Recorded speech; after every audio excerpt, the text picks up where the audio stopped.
भगवद गीता का उपदेश एक ही वंश के दो परिवारों के चचेरे भाइयों कौरव और पांडवों के मध्य हुए महाभारत के युद्ध की रणभूमि पर दिया गया। इस पुस्तक के परिचय से संबंधित प्रारंभिक पृष्ठों में उल्लिखित गीता का परिवेश खंड में उन घटनाओं का विस्तृत रूप से वर्णन किया गया है जिनके कारण यह महायुद्ध हुआ। भगवद गीता का प्रकटीकरण राजा धृतराष्ट्र और उसके मंत्री संजय के बीच हुए वार्तालाप से आरंभ होता है। चूंकि धृतराष्ट्र नेत्रहीन था इसलिए वह व्यक्तिगत रूप से युद्ध में उपस्थित नहीं हो सका। अतः संजय उसे युद्ध भूमि पर घट रही घटनाओं का पूर्ण सजीव विवरण सुना रहा था। संजय महाभारत के प्रख्यात रचयिता वेदव्यास का शिष्य था। ऋषि वेदव्यास ऐसी चमत्कारिक शक्ति से संपन्न थे जिससे वह दूर दूर तक घट रही घटनाओं को प्रत्यक्ष रूप से देखने में समर्थ थे। अपने गुरु की अनुकंपा से संजय ने भी दूरदृष्टि की दिव्य चमत्कारिक शक्ति प्राप्त की थी। इस प्रकार से वह युद्ध भूमि में घटित सभी घटनाओं को दूर से देख सका। अतः संजय उसे युद्ध भूमि पर घट रही घटनाओं का पूर्ण सजीव विवरण सुना रहा था। संजय महाभारत के प्रख्यात रचयिता वेदव्यास का शिष्य था। ऋषि वेदव्यास ऐसी चमत्कारिक शक्ति से संपन्न थे जिससे वह दूर दूर तक घट रही घटनाओं को प्रत्यक्ष रूप से देखने में समर्थ थे। अपने गुरु की अनुकंपा से संजय ने भी दूरदृष्टि की दिव्य चमत्कारिक शक्ति प्राप्त की थी। इस प्रकार से वह युद्ध भूमि में घटित सभी घटनाओं को दूर से देख सका। जाता है निषाद योग में भगवान कृष्ण अर्जुन को भक्ति योग, कर्म योग और अध्ययन योग के महत्व के बारे में बताते हैं। भक्ति प्रेम और साहचर्य का माध्यम है और भगवान के लिए प्रेम और स्नेह की स्थापना है। कर्म योग में कर्म की निष्ठा और निष्काम भाव से कर्तव्य पालन किया है। मैं जानता हूँ कि आत्मा और आत्मा के माध्यम से आत्मा का अनुभव गर्म होता है। निषाद योग की प्रतिफलित आत्मा की स्थिरता है, मनुष्य की वैराग्यता है और सर्वोत्तम समाधान में प्रकट होती है। योग के मार्ग पर चलकर व्यक्ति अपने जीवन में शांति, सुख और आनंद प्राप्त कर सकता है। भगवद गीता निषाद योग के माध्यम से जीवन के महत्वपूर्ण प्रश्नों पर प्रकाश डालती है और मानव जीवन में ध्यान के मूल सिद्धांतों की व्याख्या करती है। इस पुस्तक के माध्यम से व्यक्ति अपने कर्मों पर ध्यान देकर जीवन में सुख समृद्धि प्राप्त कर सकता है। सामान्यतया निषाद योग और भगवद गीता की चर्चा शास्त्रों की महानता, उनके मुख्य तत्वों, योग की प्रकृति और उनके लाभों के संदर्भ में की जाती है। उन्हीं की सहायता से ग्रंथ का प्रमुख विशेषण है। सिद्धांतों की पुस्तक में कथा और ज्ञान भी प्रकट होता है। मेरे प्यारे सनातन भाइयों और बहनों, आज इसी विषय पर आप लोगों को हर एक श्लोक के बारे में बताने जा रहे हैं जो इस पुस्तक में व्याख्या की गई ज्ञान को समझने में और जीवन को जीने के बारे में जानने के जानकारी मिलेगी। जय श्री कृष्णा, राधे राधे। धृतराष्ट्र ने कहा, हे संजय, कुरुक्षेत्र की पवित्र भूमि पर युद्ध करने की इच्छा से एकत्रित होने के पश्चात मेरे और पांडु पुत्रों ने क्या किया। संजय ने कहा, हे राजन, पांडवों की सेना की व्यूहरचना का अवलोकन कर राजा दुर्योधन ने अपने गुरु द्रोणाचार्य के पास जाकर इस प्रकार के शब्द कहे। दुर्योधन ने कहा, पूज्य आचार्य, पांडु पुत्रों की विशाल सेना का अवलोकन करें जिसे आपके द्वारा प्रशिक्षित बुद्धिमान शिष्य द्रुपद के पुत्र ने कुशलता पूर्वक युद्ध करने के लिए सुव्यवस्थित किया है। यहाँ इस सेना में भीम और अर्जुन के समान बलशाली युद्ध करने वाले महारथी युयुधान, विराट और द्रुपद जैसे अनेक शूरवीर धनुर्धर हैं। यहाँ पर इनके साथ धृष्टकेतु, चेकितान, काशी के पराक्रमी राजा कांशीराज, पुरुजित, कुंती भोज और शैव्य सभी महान सेना नायक हैं। इनकी सेना में पराक्रमी युद्धमन्यु, शूरवीर उत्तमौजा, सुभद्रा और द्रौपदी के पुत्र भी हैं जो सभी निश्चय ही महाशक्तिशाली योद्धा हैं। हे ब्राह्मण श्रेष्ठ, हमारे पक्ष की ओर के उन सेना नायकों के संबंध में भी सुनो जो सेना को संचालित करने में विशेष रूप से निपुण हैं। अब मैं तुम्हारे समक्ष उनका वर्णन करता हूँ। इस सेना में सदा विजयी रहने वाले आपके समान भीष्म, कर्ण, कृपाचार्य, अश्वत्थामा, विकर्ण तथा सोमदत्त का पुत्र भूरिश्रवा आदि महापराक्रमी योद्धा हैं जो युद्ध में सदा विजेता रहे हैं। यहाँ हमारे पक्ष में अन्य अनेक महायोद्धा भी हैं। जो मेरे लिए अपने जीवन का बलिदान करने के लिए तत्पर हैं, वे युद्ध कौशल में पूर्णतया निपुण और विविध प्रकार के शस्त्रों से सुसज्जित हैं। हमारी शक्ति असीमित है और हम सब महान सेना नायक भीष्म पितामह के नेतृत्व में पूरी तरह से संरक्षित हैं।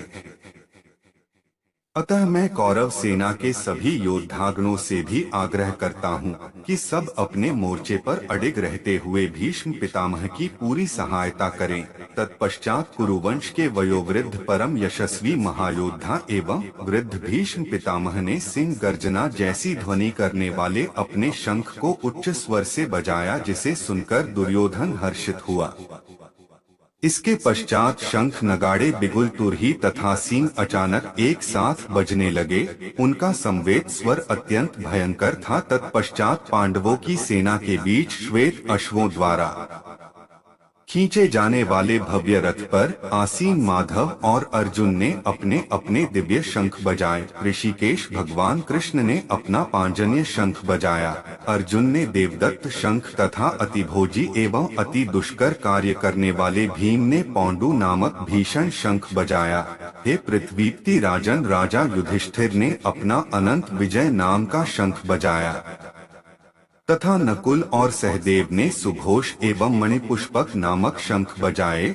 श्रेष्ठ धनुर्धर काशीराज, महायोद्धा शिखंडी, धृष्टद्युम्न, विराट, अजय, सात्यकी, द्रुपद, द्रौपदी के 5 पुत्रों तथा सुभद्रा महाबलशाली पुत्र वीर अभिमन्यु आदि सबने अपने अपने अलग अलग शंख बजाए। हे धृतराष्ट्र, इन शंखों से उत्पन्न ध्वनि द्वारा आकाश और धरती के बीच हुई गर्जना ने आपके पुत्रों के हृदयों को विदीर्ण कर दिया।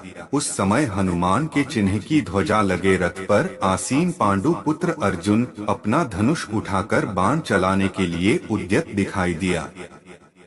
हे राजन, आपके पुत्रों को अपने विरुद्ध व्यूह रचना में खड़े देखकर अर्जुन ने श्री कृष्ण से यह वचन कहे।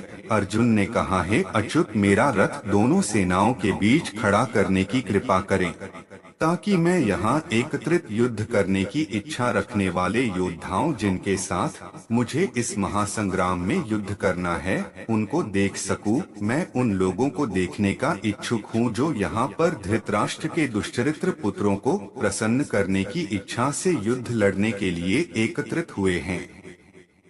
संजय ने कहा, हे भरतवंशी धृतराष्ट्र, निद्रा पर विजय पाने वाले अर्जुन द्वारा इस प्रकार के वचन बोले जाने पर तब भगवान श्री कृष्ण ने उस भव्य रथ को दोनों सेनाओं के बीच में ले जाकर खड़ा कर दिया। भीष्म, द्रोण तथा अन्य सभी राजाओं की उपस्थिति में भगवान श्री कृष्ण ने कहा कि हे पार्थ, यहाँ पर एकत्रित समस्त कुरुओं को देखो। अर्जुन ने वहाँ खड़ी दोनों पक्षों की सेनाओं के बीच अपने पिता तुल्य चाचाओं, ताऊओं, पितामहों, गुरुओं, मामाओं, भाइयों, चचेरे भाइयों, पुत्रों, भतीजों, मित्रों, ससुर और शुभचिंतकों को भी देखा। जब कुंती पुत्र अर्जुन ने अपने बंधु बांधवों को वहां देखा, तब उसका मन अत्यधिक करुणा से भर गया और फिर गहन शोक के साथ उसने निम्न वचन कहे। अर्जुन ने कहा, हे कृष्ण, युद्ध करने की इच्छा से एक दूसरे का वध करने के लिए यहाँ अपने वंशजों को देखकर मेरे शरीर के अंग कांप रहे हैं और मेरा मुंह सूख रहा है। मेरा सारा शरीर कांप रहा है, मेरे शरीर के रोए खड़े हो रहे हैं, मेरा धनुष गांडीव मेरे हाथ से सरक रहा है और मेरी पूरी त्वचा में जलन हो रही है। मेरा मन उलझ रहा है और मुझे घबराहट हो रही है। अब मैं यहाँ और अधिक खड़ा रहने में समर्थ नहीं हूँ। केशी राक्षस को मारने वाले हे केशव, मुझे केवल अमंगल के लक्षण दिखाई दे रहे हैं। युद्ध में अपने वंश के बंधु बांधवों का वध करने में मुझे कोई अच्छाई नहीं दिखाई देती है और उन्हें मारकर मैं कैसे सुख पा सकता हूँ। हे कृष्ण, मुझे विजय राज्य और इससे प्राप्त होने वाला सुख नहीं चाहिए। ऐसा राज्य सुख या अपने जीवन से क्या लाभ प्राप्त हो सकता है, क्योंकि जिन लोगों के लिए हम यह सब चाहते हैं वे सब इस युद्ध भूमि में हमारे समक्ष खड़े हैं। हे मधुसूदन, जब आचार्यगण, पितृगण, पुत्र, पितामह, मामा, पौत्र, ससुर, भांजे, साले और अन्य संबंधी अपने प्राण और धन का दाव लगाकर यहाँ उपस्थित हुए हैं। यद्यपि वे मुझ पर आक्रमण भी करते हैं, तथापि मैं इनका वध क्यों करूं? यदि फिर भी हम धृतराष्ट्र के पुत्रों का वध करते हैं, तब भले ही इससे हमें पृथ्वी के अलावा तीनों लोक भी प्राप्त क्यों न होते हों, तब भी उन्हें मारने से हमें सुख कैसे प्राप्त होगा?